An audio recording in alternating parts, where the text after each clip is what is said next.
Kemudian masalah percepatan pendaftaran tanah PTSL. Kemudian masalah reforma agraria dan redistribusi tanah. Kemudian pengadaan tanah untuk kepentingan umum dan IKN.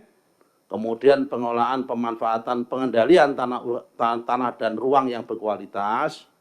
Kemudian yang selanjutnya adalah penyelesaian sengketa konflik dan perkara pertanahan. Kemudian percepatan penyusunan RDTR, kita ditarget berapa RDTR Pak? 2000 ya? 2000 RDTR. Kemudian reformasi birokrasi di dalam internal kami. Lanjut. Yang terakhir, Bapak-Bapak sekalian, mungkin yang statement di luar sana tentang mafia tanah. Bagaimana kita menghadapi mafia tanah ini? Bapak sekalian, tentunya kita tidak bisa mentolerir adanya mafia tanah.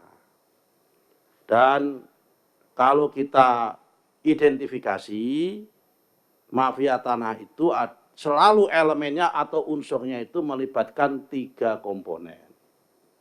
Yang pertama, mohon maaf kata, mungkin melibatkan oknum orang dalam. Yang nomor 2 adalah pemborong tanah pasti yang berkepentingan. Yang nomor 3 pasti adalah pihak ketiga yang menjadi pendukung. Pendukung itu dimulai dari oknum kepala desa, bisa oknum lawyer, bisa oknum PPAT, oknum notaris, juga bisa permata, Persatuan Maklar Tanah. Maupun Bimantara, bisnis maklar dan perantara yang terlibat di situ. Bimantara, bisnis maklar dan perantara. Biasanya CEO-nya itu Pak Aryo Bimo itu diutnya itu, Bimantara itu.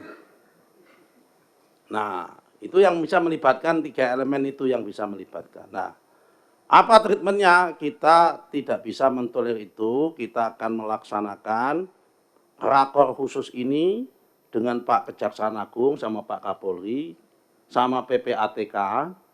Kami akan menginisiasi adanya proses pemiskinan terhadap mafia tanah.